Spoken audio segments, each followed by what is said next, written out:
আব্বাস ভাইজানকে যখন বন্দি করে রেখেছিল, পুলিশ কলকাতা থেকে পাঠিয়েছিল গাড়ি গাড়ি মানুষ দিয়ে তার মুখ বন্ধ করার জন্য, সেদিন সে বুঝেছিল যে মুসলমানকে দিয়ে শুধু রোখা যাবে না, শুধু তাদের তাবেদারি করা যাবে না। গ্রামে গঞ্জে তার সঙ্গে আমি ঘুরেছি আব্বাস ভাইজানের সঙ্গে। তখন থেকে নওশাদ ভাই ছিল, তার বাড়িতে পুলিশ ঘেরাও করেছিল, তার মুখকে স্তব্ধ করেছিল, পারেনি। আর সেই স্তব্ধতা ভেঙে নওশাদ সিদ্দিকীকে বাংলার মানুষ বলেছে, আমি তোমাদের সঙ্গে আছি হিন্দু মুসলিম মিলে। আমি মুসলিম নয়, আমি হিন্দু ঘরের ছেলে, আমি সেকুলার। তাই আমি আজ এই মঞ্চে দেখা করতে আসিনি, শুনতে এসেছিলাম। তাই বন্ধুগণ, নওশাদ ভাইয়ের সঙ্গে আছি, লড়াইয়ের সঙ্গে আছি আপনাদের। যে ধর্মের লড়াই, ন্যায্য লড়াই, সে হিন্দু হোক, সে খ্রিস্টান হোক, সে হিন্দু হোক, অন্যায় করলে ঝাঁপাবো। বাবরি মসজিদ ভেঙেছে, আন্দোলন করেছি। মসজিদ ভাঙবে, আন্দোলন করব। গির্জা ভাঙবে, হিন্দুরা আন্দোলন করবে, এ কথা বলে দিলাম। আর এই শুভেন্দু চুরি করে সিবিআইতে গেছে বাজবার জন্য। আমি এখানে চুরি করে আসিনি, আমি হাতে চুরি পরেও আসিনি। আমি পরিষ্কার বলে দিই শুভেন্দুকে যে আপনার যদি হিম্মত থাকে, আপনি বাঁচার জন্য গেছেন, কবে তৃণমূলে ফিরবেন সেটাও হয়তো ঠিক হয়েছে। মমতার সঙ্গে মানুষ বুঝেছে, মানুষ নওশাদ ভাইকে বুঝেছে। সঙ্গে থাকবেন, আমি আপনাদের সঙ্গে আছি, এই লড়াইয়ে আছি, থাকবো। এই প্রতিশ্রুতি দিয়ে সবাইকে সংগ্রামী অভিনন্দন জানিয়ে আমি আমার বক্তব্য শেষ করছি। সংগ্রাম দীর্ঘজীবী হোক। এখান থেকে যে বক্তব্য হয়েছে, যে যে যে ভাষা, যে স্লোগান, যে বার্তা আমরা বাংলার মানুষদেরকে দিয়েছি, সেই বার্তাতে নবান্নের যে সিংহাসন সেটা টলমল করছে, ভয়ে কাঁপছে।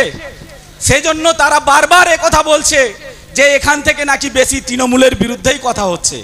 কিন্তু আপনারা দেখুন, আমাদের পুরো ইস্যু, যে মৌলিক ইস্যুগুলো আমরা নিয়েছি, মূল ইস্যুগুলো নিয়েছি, তার মধ্যে তিনটাই আছে বিজেপির বিরুদ্ধে। আমরা ওয়াকাফ আইনের বিরুদ্ধে বলছি, বিজেপির বিরুদ্ধে বলছি। তৃণমূল নাক গলিয়ে দিচ্ছে, গাল পাট পেতে দিচ্ছে, তাদের গালে গিয়ে লাগছে। এটা তো লাগাটা স্বাভাবিক। আপনি কেন নিজের গালটাকে পেতে দিচ্ছেন? আমরা এসআইআর এর বিরুদ্ধে বলছি, আপনার এত জ্বালা কিসের জন্য ধরেছে? আমরা গোটা দেশ জুড়ে পরিযায়ী শ্রমিকদের সুরক্ষার কথা বলছি, আপনি তো সুরক্ষা দিতে পারছেন না। তার না করেও সেই ব্যর্থতা ঢাকার জন্য এই ধর্ণা মঞ্চকে কুলুষিত করার চেষ্টা করছেন, বিভিন্নভাবে চেষ্টা করছেন। আমরা বলছি এই ধর্ণা মঞ্চ এখানে শেষ নয়, এটা ট্রেলার, পুরো পিকচার अभी बाकी है। এটা ট্রেলার, পুরো পিকচার अभी बाकी है। গোটা বাংলা জুড়ে, গ্রামে গঞ্জে, মহল্লায় মহল্লায় আপনাদের সকলকে এই চারটা দাবির উপরে আওয়াজ তুলতে হবে। আপনারা রাজি আছেন তো?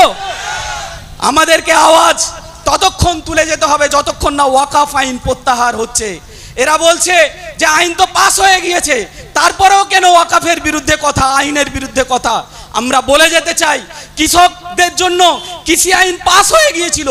মুসলিমেও মাত্র 1% কৃষকেরা তারা দিল্লিতে ধর্ণা দিয়ে যদি কৃষি আইন প্রত্যাহার করাতে পারে, তাহলে গোটা দেশের মানুষ এই ওয়াকাফ আইন, সংবিধান বিরোধী আইন, দেশকে বাঁচানোর জন্য যে লড়াই, সে লড়াই করে এই আইন প্রত্যাহার করতে পারবে না কেন? অবশ্যই পারবে। সেজন্যই আমাদের লড়াই চলছে। আমাদেরকে কনস্টিটিউশন প্রোটেকশন ফোরামের পক্ষ থেকে অনগ্রসর যে দপ্তর আছে সেখানে পাঠানো হয়েছিল। আমরা অনগ্রসর দপ্তরের যে সচিব আছেন অভিজিৎ ব্যানার্জি, তার চোখে চোখ রেখে আমরা বলে এসেছি যে আজকে পশ্চিমবঙ্গে ওবিসি নিয়ে যে জটিলতা হচ্ছে, এই জটিলতার জন্য আপনারা দায়ী, আপনার সরকার দায়ী, তৃণমূল সরকার দায়ী। তাদের অযোগ্যতা, তাদের ব্যর্থতার জন্য আজ বাংলার এতগুলো মুসলিম সম্প্রদায় তারা শিক্ষা, দীক্ষা, চাকরি সমস্ত কিছু থেকে পিছিয়ে পড়ছে। এটা পিছিয়ে পড়ছে না, আপনারা পরিকল্পিতভাবে এই সম্প্রদায়কে পিছিয়ে নিয়ে আসছেন। এর আগে বাম সরকার করেছে, সাচার কমিটির রিপোর্ট তা বলে দিয়েছে যে কিভাবে বামেরা তারা পশ্চিমবঙ্গের মুসলিমদেরকে ইচ্ছাকৃতভাবে, পরিকল্পিতভাবে তাদেরকে টেনে নিচে নামিয়েছিল। তার জবাব বাংলার মানুষরা দিয়েছিল। তার বাংলার মানুষরা জবাব দিয়েছে, 200 থেকে 0 নামিয়ে দিয়েছে। আপনারাও যে এত গর্ব করছেন, এই গর্ব করার জায়গা নাই। আপনারা যেভাবে এই পিছিয়ে পড়া মুসলিম সম্প্রদায়কে ইচ্ছাকৃতভাবে ওবিসি এ ওবিসি বি এর জাতাকলে ফেলে দিয়ে প্রকৃত অর্থে পিছিয়ে পড়া মুসলিম সম্প্রদায়কে এগিয়ে না নিয়ে তাদেরকে পিছানোর চেষ্টা করছেন, এই চক্রান্ত আমরা সফল হতে দেব না। আমরা 3 দিন ধর্ণা মঞ্চ করছি, এটা ভাববেন না এটা 3 দিনের ধর্ণা মঞ্চ। আমরা এবিসি এ ওবিসি বি এর জটিলতা যতক্ষণ না আপনারা সমাধান করবেন, আমরা গোটা বাংলা জুড়ে আন্দোলন করব। এই বার্তাটা মাননীয় মুখ্যমন্ত্রীকে আপনারা দিয়ে দেবেন। আমরা দাবি করেছি যে এসটি যে ভুয়ো সার্টিফিকেট দেওয়া হয়েছে, যেখানে ব্যানার্জি চ্যাটার্জিদেরকে সেখানে ঢুকিয়ে দেওয়া হয়েছে, যেখানে হওয়া উচিত ছিল আদিবাসী ভাইদের সাঁওতাল ভাইদের যে অধিকার ছিল সে অধিকারকে ক্ষুণ্ণ করা হয়েছে। আমরা এর সমাধান চাই। এর সঙ্গে জড়িত প্রত্যেককেই তাদেরকে ধরতে হবে, তাদেরকে গ্রেপ্তার করতে হবে যারা ভুয়ো সার্টিফিকেট দিচ্ছে। ওনারা বলছেন আমরা 1-2জনকে ধরেছি। আমরা বললাম 1-2জন নয়, আপনি ভালো করে খবর নিয়ে দেখুন, আপনার উপর থেকে নিচ পর্যন্ত সবাই প্রায় করাপ্টেড হয়ে গিয়েছে। তাদেরকে ধরে নিয়ে আসুন, তাদেরকে দৃষ্টান্তমূলক শাস্তি দিন। এইভাবে আমাদের যা দাবি ছিল সেই দাবিগুলো আমরা অত্যন্ত সাহসিকতার সঙ্গে আপনাদের প্রত্যেকের প্রতিনিধি হয়ে, এটা শুধু কনস্টিটিউশন প্রোটেকশন ফোরামের প্রতিনিধি ছিলাম না, আমরা বাংলার প্রত্যেকটা মানুষের প্রতিনিধি হয়ে আমরা সেখানে গিয়ে তাদের চোখে চোখ রেখে কথা বলে এসেছি। আমাদের আন্দোলনকে আরও এগিয়ে নিয়ে যেতে হবে এবং এই সমস্যার সমাধান এর শেষ আমরা দেখেই ছাড়ব।